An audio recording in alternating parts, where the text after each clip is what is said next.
Okay. Hello. So welcome to Red Lipstick Talk yet again with Fondata Prim. So I've been doing so many lives today, and today I have Lucia here, great Hi. friend, and Nefertiti will be signing on. So we're gonna give people some time to come on, and but just really quick while people are coming on.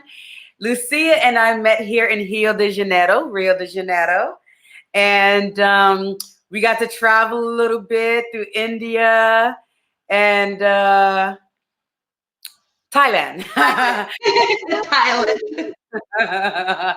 So that was cool. Doing a lot of spiritual work. We've done a lot of spiritual work together, which has been really great. So all right. So, Lucia, you won't get to see who's on, but I think you should be able to see comments that people make. If not, I'll just read whatever comments that people are making, so you can have that. All right. So, while we're still waiting for Nefertiti, but we'll go ahead and get started. So, basically, what happened was, I've been reading kind of like on Facebook and many different walls and different posts on people's walls on Facebook as well as Instagram. And a few people have been asking in the groups if we knew anyone who had coronavirus. And many people responded that they did, and that they also knew people who had passed. So so many people have been saying how they've lost loved ones recently, and it's just been so sad. And so um, Nefertiti had been talking to me about, she had happened to show me her ancestor altar, and I was like, talking about mine, and we were talking about hers, and then I was like, well, let's do this next talk on YouTube about how to maintain a connection with your loved ones who's passed. And then I was talking to Lucia, who also kind of, has strong connections with ancestors, and so I was like, okay, she has a lot to share as well. So let's all of us come on and really, be able to have a great conversation about this. So Lucia, if you want to introduce yourself just a little bit, and who you are for people who don't know you that watch my YouTube channel. Well, my name is Lucia, as she already said. And yes, we met in Rio de Janeiro because I've been living there for the past 5 years, maybe. Mm-hmm. But I grew up in Brazil, although my whole family is Peruvian. So just like growing up with both of those cultures already made me somebody curious about my ancestors, because at some and in one hand I had my nuclear family from Peru, and then I'll be like in contact, in touch with all my grandparents and my uncles and my aunts in Peru, and they have passed as well. So both my grandfathers and one of my grandmothers have already passed. So what happens once you are away from them in that sense? So I've always asked myself questions: what happens next? And then I mean, after so many experiences and the way life has led me, I just come to the conclusion, and I'm very certain of that, that love just doesn't fade away because somebody dies. So I Right. guess that's the main point of this whole conversation is that Mm-hmm. we can feel that love, and Right. they can feel it too. So I guess that's pretty much Mhm. what I want to say. So how did you get to that point? Because so many people, I know for me particularly, I studied Buddhism and I currently live in a Buddhist temple, but I'm also an ordained minister. So many people don't know that. So my life is actually so strange because I work with Tantra, I'm a Tantric therapist, and I live in a Buddhist temple and I'm an ordained minister. So three things that you would think are so contradictory or so different, but they're really not. So, so for me, just kind of working as um, an ordained minister, or even before that, when I was a Buddhist, I mean, because the ordained minister came later, but as a Buddhist, when my dad passed, Buddhism really helped me to be able to deal with the grief, because I knew that even though he passed, we're still connected. And so through Buddhism, I really learned a lot on as to how to not have attachments, and that attachment is what creates. Um, there's a child in the background. I don't know. Yeah. Is it on Nefertiti's? Hey, welcome, Nefertiti. Hi. Sorry, Hi. guys. Connection here was really difficult, so it took a while. No worries. No worries. And so, with the Buddhism, we learned a lot about how to, not form, not to be attached, and how to be able to unattach. Like, because there is a way that we can maintain a connection, really, which is what I ultimately learned even after Buddhism. But I don't know if that makes sense. So it was like, it just kind of gave me some sense of solace. It doesn't mean that I wasn't sad. Obviously, I was sad. But, through Buddhism, we talk a lot about how attachment leads to suffering. And so I really did a lot of work to be able to let go of attachment. But how for you, Lucia, how did you get to that point where you realize that even though a loved one passed, that you can still maintain that connection with them? I guess it's a balance between unattachment and attachment, actually, because I mean it's not like cutting that communication and not cutting that relationship that you have with that person just because the person is no longer with us in this world. So at some point it's maintaining that relationship, and on the other point is unattaching from that existence as we were used to, like the person here physically. But how did I get to that point? Really, it's been like so many things that had happened so I got to this point. But I guess it was mostly being having to deal with the loss of someone I loved. So because until you don't deal with it, it's hard to imagine how does it feel. So once you lose somebody and then you start paying attention to what really changed. Did that voice really went silent forever, or can you still like get some information? You can still sense that presence, and in which nature is that presence? Because I mean, I think it's very I mean, each person has a way to deal with it, but for me it was that, like, I lost my grandfather when I was 15. So I was very young and I had no idea. I mean, I was totally not spiritual.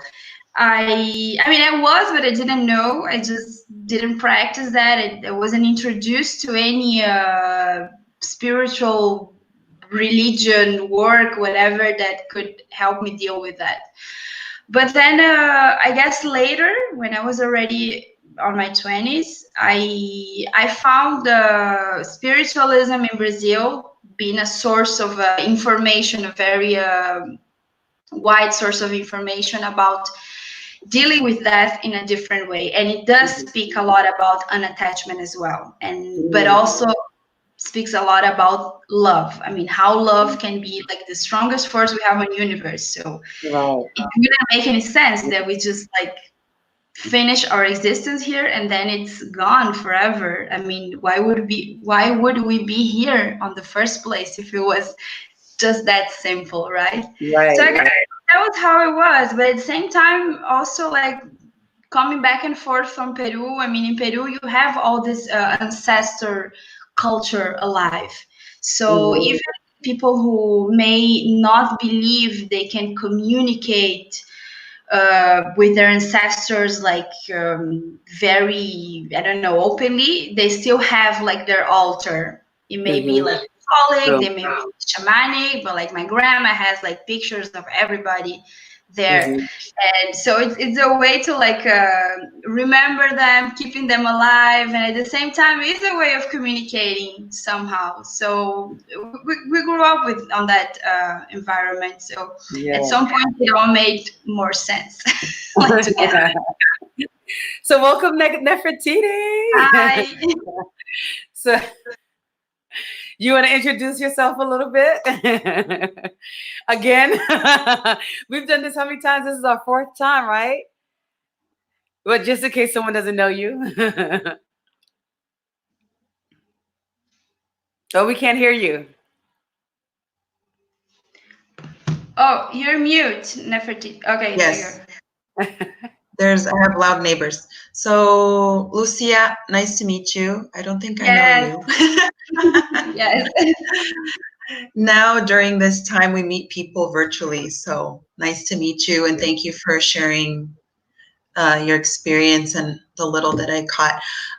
So, my name is Nefertiti, and I live in Salvador. I'm from California, from San Francisco, and my parents are from Guatemala.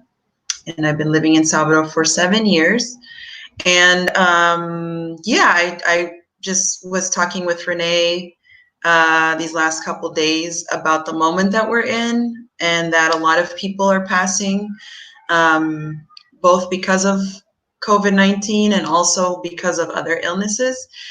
Just this week, a lot of people have been passing, and so there was a lot of just me turning to the practices that I have, where I have a relationship with the ancestors that, guide my path, take care of me, about this moment, and really asking that they guide everyone in that transition, and they also guide who's left behind and dealing with the grievance, and sort of thinking about the role that the space that we have for our ancestors is more for us than it is for them.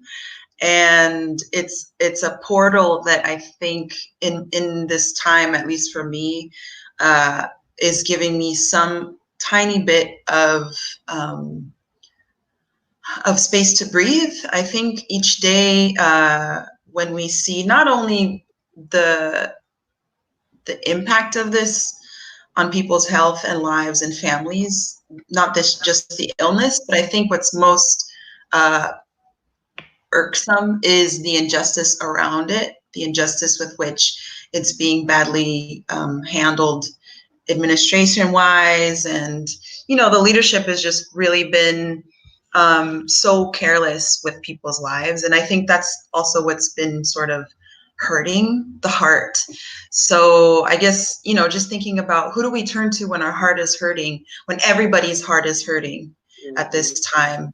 A lot of times I feel like when we're grieving somebody who passes on, there's a community there ready for us that we can sort of lean on for support emotionally, who's not going through it with you but may understand it, or maybe even people who don't even understand, who've never been through it, but they're there to offer support.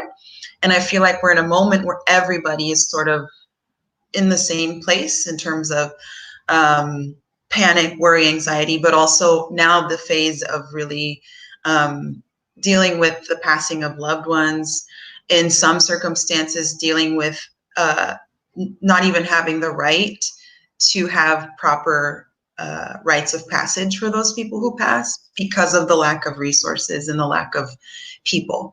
So I feel like it's this moment where, given all of that, what can I be doing in my little corner, quarantined? And I feel like now more than ever is the moment that I call on my ancestors, not for me, but for all of these people and all of these circumstances.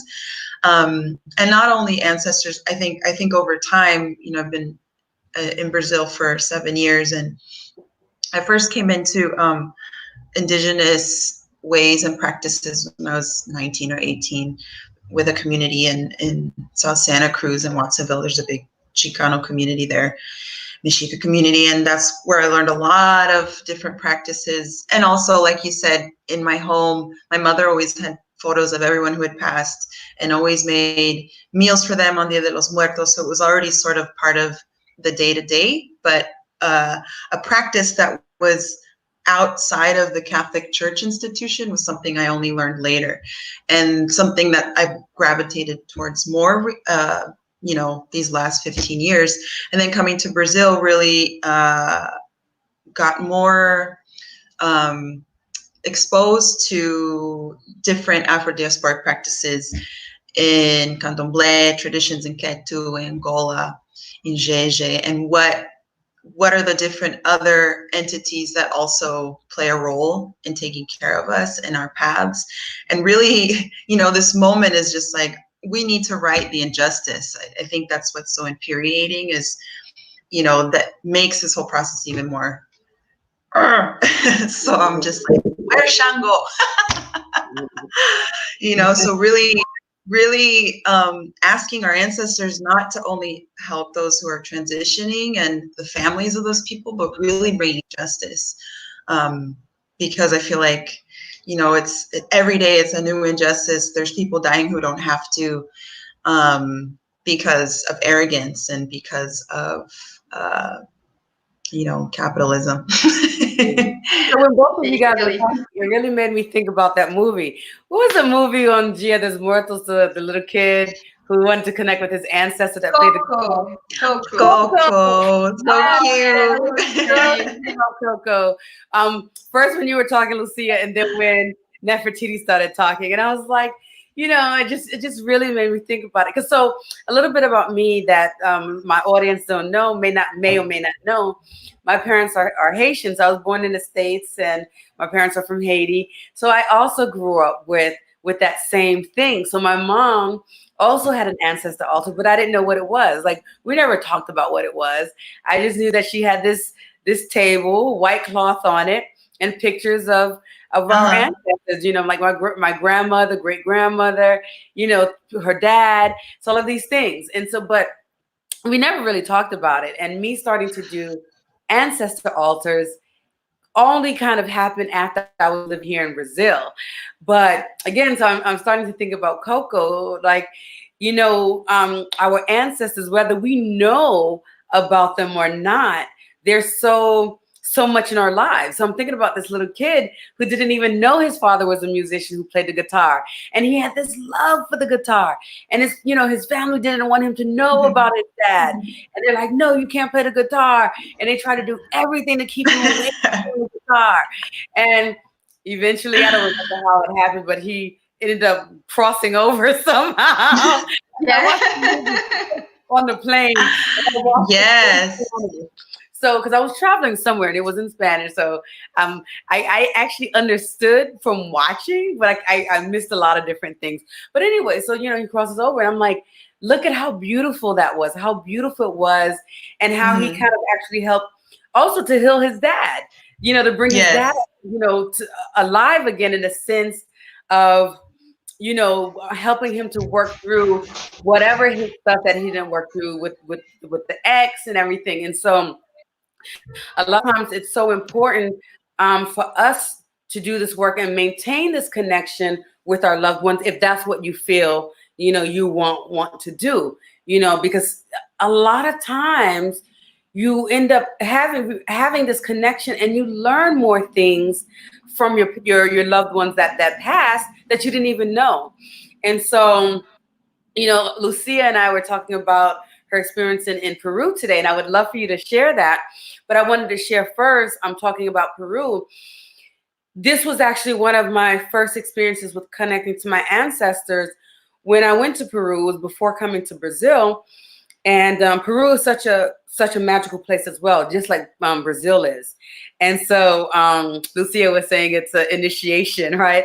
It's a country that initiates you into. Yeah, I know several people who have been to that experience, really. And it was my initiation, because when I got to Peru, I never even thought about doing ayahuasca or anything. And I was with a family who doesn't do any of these spiritual things. And we ended up we traveled from Lima to Cusco together. And just from doing the different tours, we saw how the tribes, the indigenous, is it the Incas from there in Peru? Yeah, it was, right? Was the Incas. Yeah, so we saw how they would have the ceremonies, and the shamans would drink the San Pedro to connect to spirit and to receive messages and answers for what they needed to do. And so hearing this a few times, I decided I want to try this. And so when I tried it, they say when you drink ayahuasca, San Pedro, these different medicines, to think of an intention of what you want to work on. So I set my intention, nothing to do with family, nothing at all. At least I thought. But then my dad came. And my dad had passed the year before that, and I had never connected, right? I had never connected with my dad. And so when my dad came, and one of the guys that was there, another participant, he wasn't working, he ended up channeling my dad. So my dad came through this person and started giving me messages. And then after that, it was like when I first built this connection, and I realized this can continue. It doesn't have to be just if I'm drinking this plant medicine. And so from that, I learned how to talk to my dad, and I asked him questions, and he answered those questions. And this guy was channeling this guy who I didn't know. I didn't know his name. He didn't know my name. He was answering in the sense where I knew it had to be my dad. Like, this guy didn't know any of this stuff that was coming out of his mouth that he was channeling from my dad. And so ever since then, whenever I want to, I close my eyes, I speak to my dad, I tell him, I ask him what I want, I ask him what I want to know. And it's just been, I feel like we've had a stronger connection since he passed, So sometimes people think, your loved one is going to pass and you will no longer have a connection. And sometimes you can have a stronger connection, or a connection just as deep as you had. So I see people are coming on. Welcome. Please just kind of type a comment if you have a comment. If you lost someone, please share if you're able to. At some point, we would love to do like a little, prayer, or send some energy away. If you have any questions about anything, let us know and we can answer those questions. If you have specific questions about how to help you maintain the connection. So Phil says, just checking in, ladies, going to listen in bed. My ass is tired. LOL. Thank you so much for listening to us in bed. We got the red lipsticks just for you to listen to us in bed. I think that's why you got to listen to us in bed. Just joking. Phil is a good friend of mine that I haven't met personally yet, but yes. So usually, Lucia, on the show, which we started a few weeks ago, we like to talk about things that are, well, we began sort of thinking about the relationships. How are relationships doing in this quarantine time? How are people who are couples, who are single, how are they dealing with this? So we called it Red Lipstick because we were like, let's talk about the dirty stuff because, nobody's talking about it. Let's see what's going on. And, that was initially how we were going. Last week, we had a wonderful guest who talked about polyamory and having a relationship that's polyamorous. And this week, as we were thinking about, what should we talk about this week? It was sort of the week. I'm so sorry, Nefertiti. But just because sometimes people don't stay the whole time, but someone made a comment, so I want to really address this, and then we can go back to previous things. There's a person that came in, S. Knight, that says she recently lost her dad and her brother as well.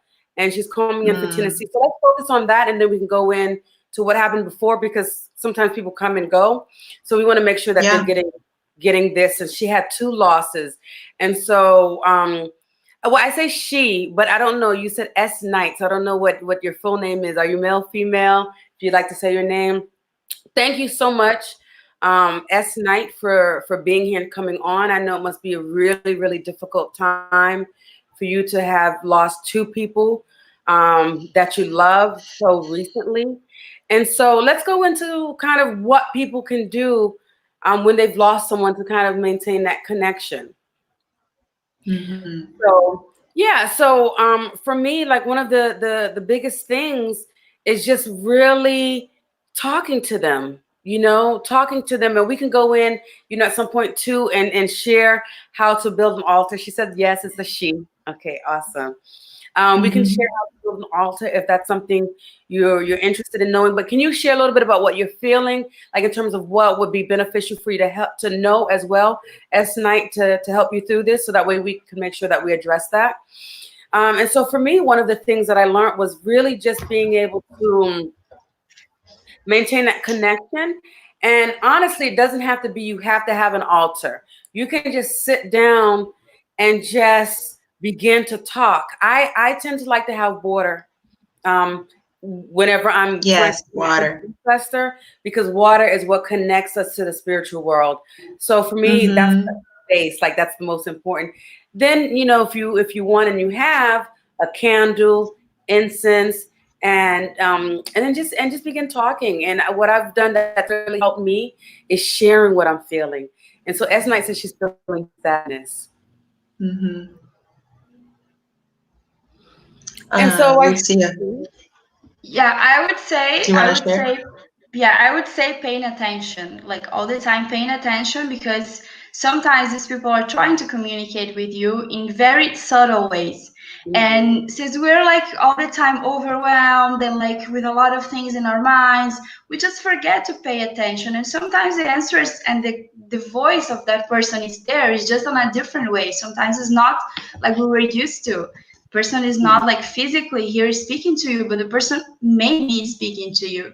So it's a matter of stopping a little bit, like this the girl said, like maybe if you want to use an altar, if you want to use candles, if you want to use water incense, but that goes really from each person will find their best way to communicate. But I'd say that like pay attention, because the love is there. So if there's love, there is this channel, so you may be able to hear. And just as Prandada said, um, yeah, just speak to that person, speak, and then you'll get used to receive the voice back, let's say. And another thing that I'd say is don't be afraid to ask, even if it is ask for help from a shaman, a priest, or a psychologist, or whoever may help you deal with this loss. And don't be afraid to ask, because that's something I recently like realized. I was speaking to Prandada. It's just that even though I've been working with spirituality all this time, I still realized that I was afraid to ask. I was afraid to ask for my other life's experiences, about my ancestors. I mean, the other ancestors that I haven't met in this existence. So it was right now, like in February, with a shaman in Peru that I found out. I was afraid to ask, because she would look at me and she would say, "Okay, ask me, where do you want to know?" And I was like petrified. Like, should I really ask what I want to know? I mean, but really, just ask. I mean, there's nothing wrong. If you're not meant to know the answer, you just won't get the answer. But I mean, sometimes we're just like petrified and don't search for what we need to heal. So S Night is saying that she hadn't spoken to her dad in 30 years, feeling very guilty, cries a lot because of it. She tries to meditate, but hard to quiet my mind to hear. Any suggestions? So if you guys have any suggestions, I'm going to start off with one thing, and then you guys all chime in, please. So Can you repeat? I couldn't hear the. I'm going to show you the comments now. Can you read it? So her dad, she hasn't spoken to her dad in 30 years and feeling guilty. So one of the things that for me that worked, because I had some issues with my dad in terms of things that I wanted to talk to him about, that I needed to, that was hurting me, and I never had to talk with him. And when he was passing, I wanted to, but then I was afraid. I was afraid to share what I was feeling, the anger that I was feeling, the different things. And so when he passed, I felt a lot of guilt. I felt a lot of guilt. And a lot of like, oh my God, why didn't I talk to him about what I was feeling and what was going on? So one of the things that I've done, that I did that helped me, was talk to my dad. I called him in. I put a chair, and this is something, I'm a psychotherapist. That's my background. And I've learned this in psychotherapy to do with clients, but I also did it with myself. And so I took a chair, and I called in his energy, and I put like a teddy bear or something to represent him. And I took a few deep breaths, and I visualized that he was there. He was present, sitting in that chair. And I just spoke to him. I said everything that I felt like I needed to say. All the guilt that you're feeling for not having talked to him in 30 years. Just express all of that. Express why you didn't talk, what you feel. Maybe even if you're angry with him, and it's okay. Angry, try to reach out and talk to you. and it's okay to be angry with him. And naturally we would feel guilty for being angry with someone who passed. But express what you're feeling, let it out. And it's okay to cry as well. It's good to feel. And so I'm always, vouching for meditation. I'm like, yes, meditate, but maybe right now, instead of meditating to quiet your mind, try to do something more interactive with talking to him and allowing yourself to feel and express. If you feel like that doesn't work, you can even write a letter to him. That's another technique that I, as a psychotherapist, I tell clients to do. Just writing a letter and just writing everything that needs to come out, everything that you're feeling. Yeah, writing helps a lot. Mm-hmm. And you can write that letter, and afterwards, when you're ready, you can burn it, because in a way you're letting it go. I think a lot of times we go through a lot of different emotions when somebody passes, and they're emotions that in some way try to hold on to that person's presence here, and to really also understand that, yes, while we are hurting, and while we have a right to feel hurting and to go through the long process that is grievance, it's also somewhat relieving to know that we also have a role and responsibility to transition our relationship with them and to understand them as having a different role with us than they did when they were here. So when they were in this plane, we had a relationship that was very human. And when they transition over, they are more responsible for us in a different way in terms of taking care of us. And really, really, I think that's what's helped me, is really believing that they now have this other power and this other consciousness that I don't have, that helps me with my growth in my life.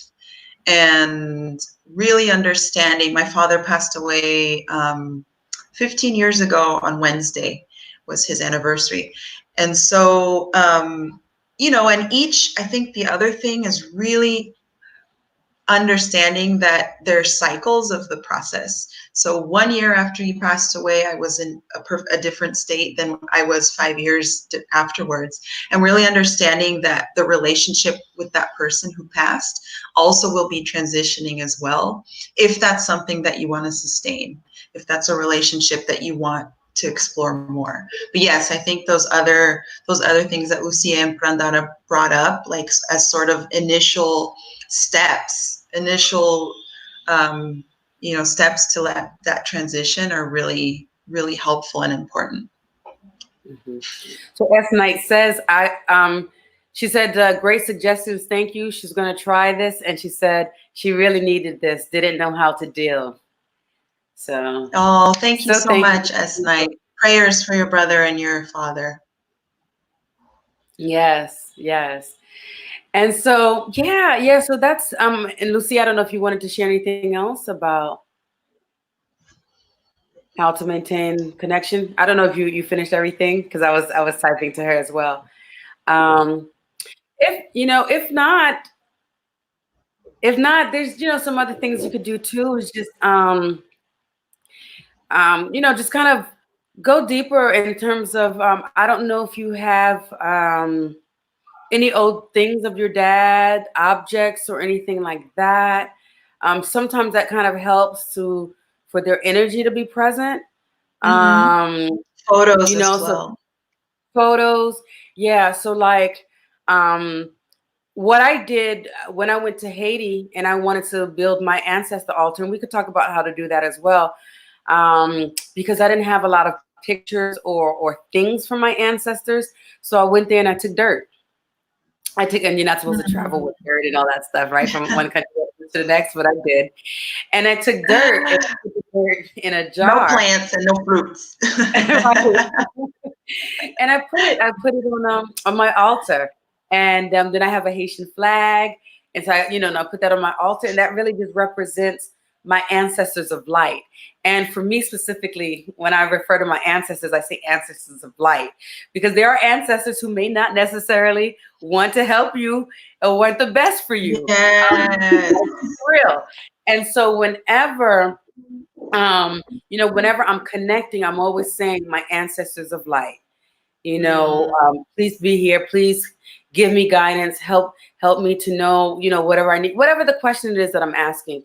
And I think one Mhm. of the big things is don't be afraid to ask.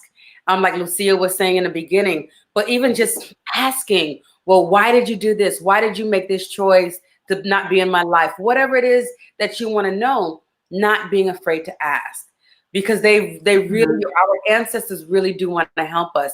And not only is it helping us, it's helping them as well to kind of release whatever karmic attachments that they have in this lifetime. Yeah, because it's a passage for both people. The person who stays needs to adapt with the absence, and the person who goes also needs to adapt to a whole different thing. So yeah, it's like Mhm.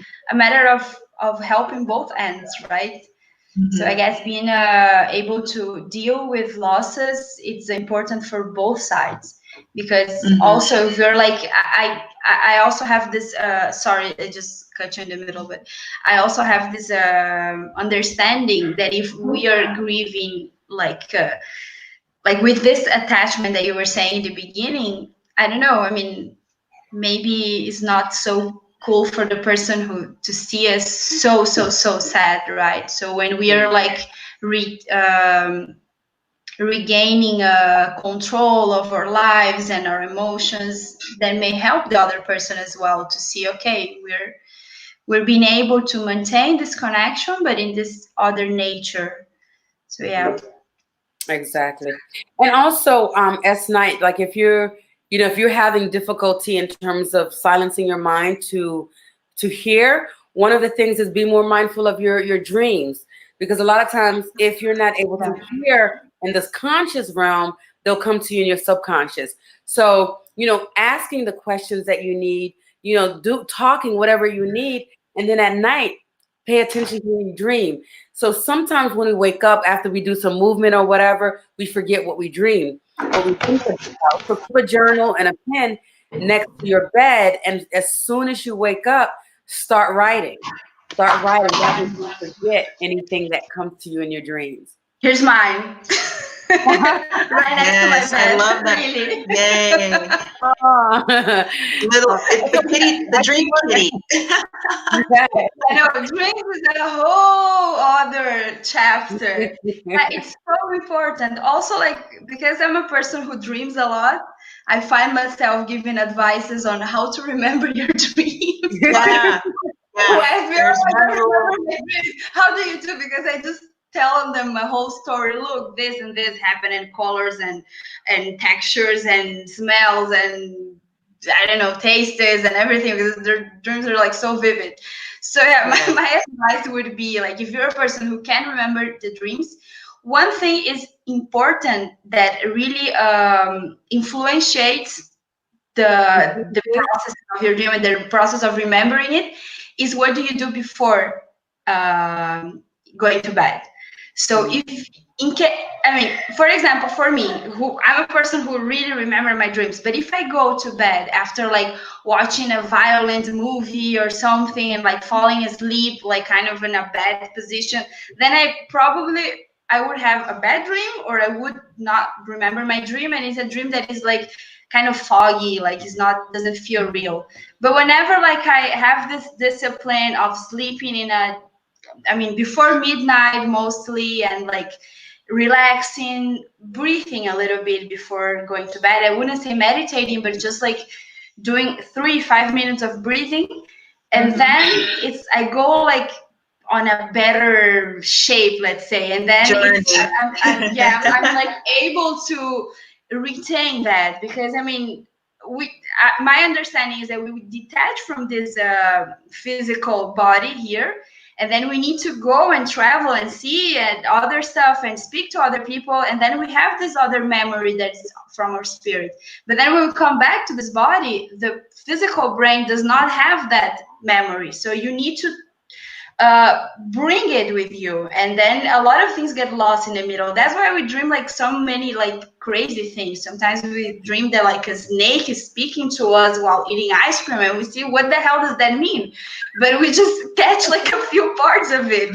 So that's why I say I'm a reader who hasn't had that kind of like crazy dream. Yeah. So and that helps. I don't know. I've never had a snake eating ice cream. I probably did. I've had all kinds of snakes. All kinds Yeah, but of I mean, snakes. look, like the day before yesterday, I had a dream that I had a snake in my backyard that became an alligator and became a wolf, like Wow. super fast. So what does that mean? I Right. don't know. Maybe I just didn't Transformation. catch the whole thing.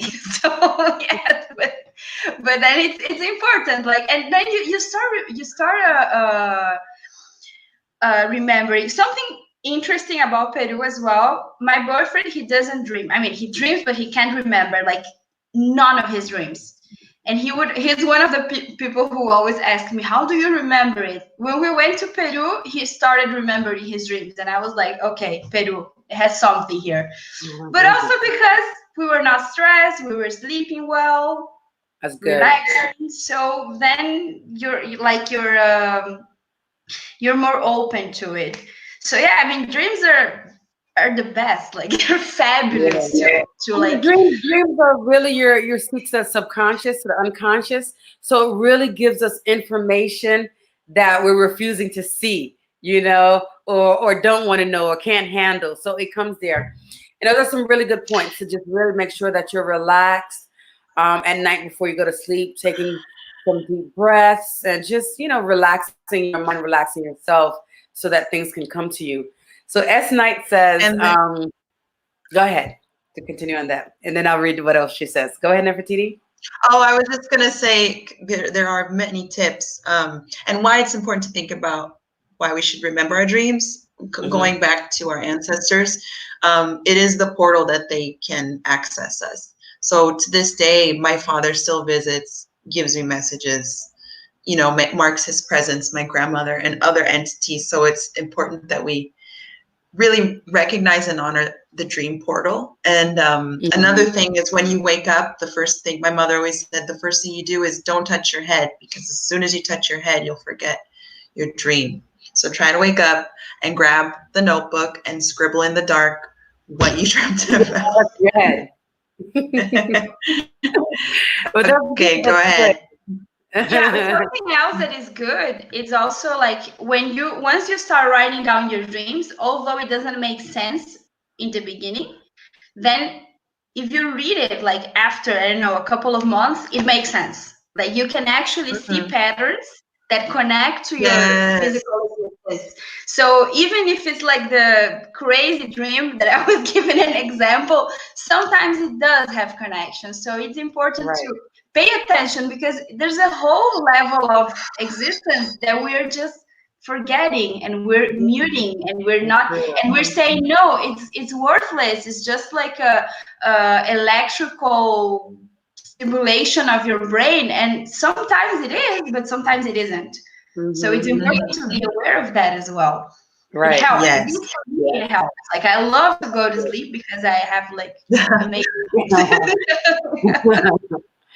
I find myself, what am I gonna dream tonight? And just in addition to the paying attention, to what you're saying, just adding on, paying attention to all different types of signs, because a lot of times our ancestors can come in different ways. So sometimes you might smell a certain scent, or you feel as if someone touched you or someone passed you, And this used to happen to me a lot when I was a child, and I didn't know what it was. But sometimes I would like feel as if somebody walked by, and then I would look and I'm like, there's no one here. And I was like, that's so weird. But I would feel that. And I would just kind of like, I never even really talked to anyone about it because I didn't know what to say. Like, I didn't know to be like, Mom, I think grandma's here. She just walked past. Yeah, we don't even know where to start speaking of all those things, right? Right. And so just paying attention to those things. And then when you notice a scent, be like, okay, where do I remember this scent? Was it grandma who used to have this scent? Was it, such and such? Or if you don't know, ask, whose scent is this? Who is around me that I'm smelling or I'm feeling? And ask, and it's okay. So S9 wrote some other questions, but it's not. I don't think it's relevant, but it might be. So you never know. But she asked about numbers, so she sees a lot of 111, 1111, or 222, or 333, 333. She says, can we say what that's about?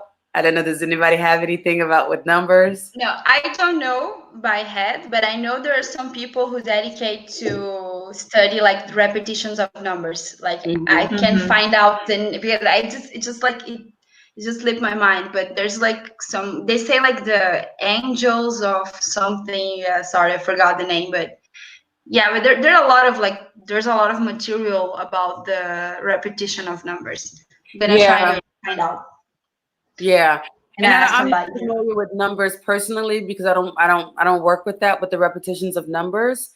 So yeah, if we find anything, we could later come back onto the notes of YouTube and write down what we find. But yeah, so I'm sorry, S9, I can't help you with that one.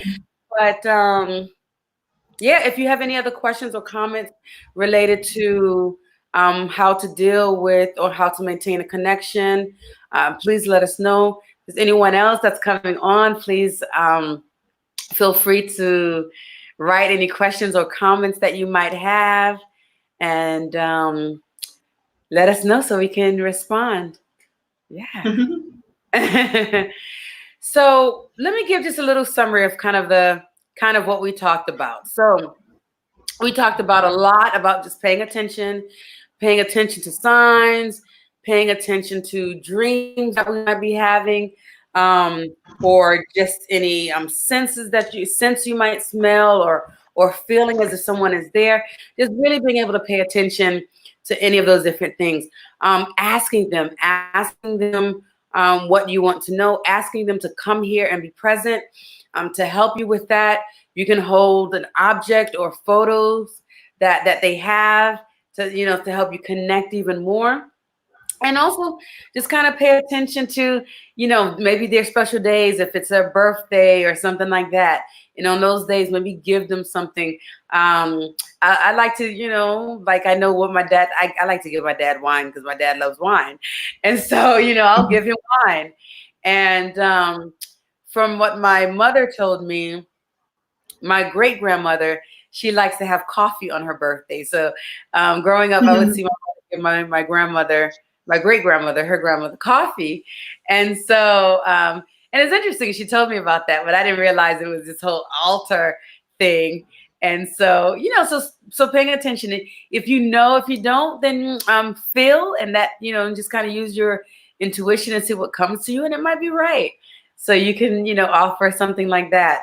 So let's see. S9 says, okay, I've been trying to figure that out for a while. Thank you. You've been trying to figure out the numbers or what part?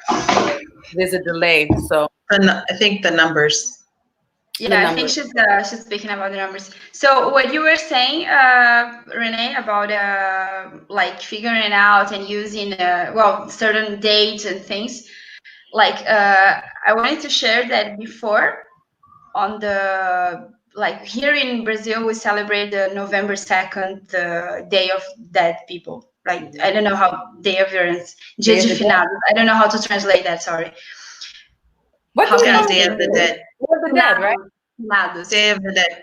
Mm-hmm. Day of the Dead. Okay, Day of the Dead. So I used to get like very anxious and feel bad like on that day, even though I didn't know exactly why.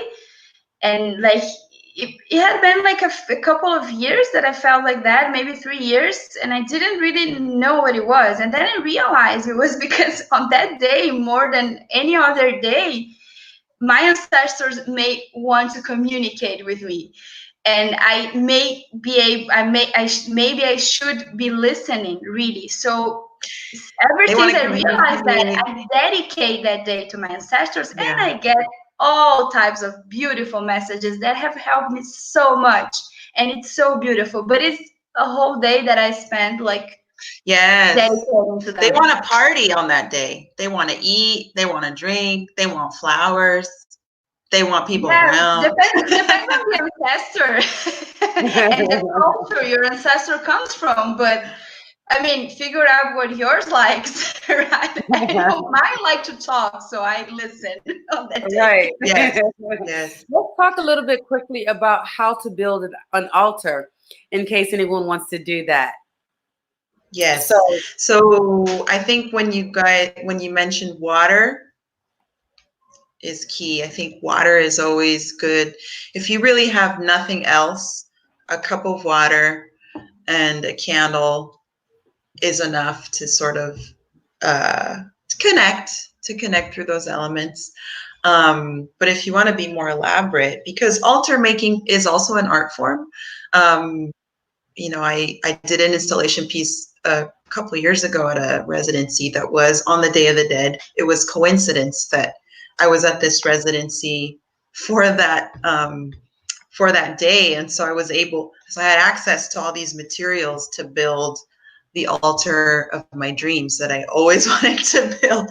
So if you have more sort of time and desire to really build something, because the altar itself can also become an offering.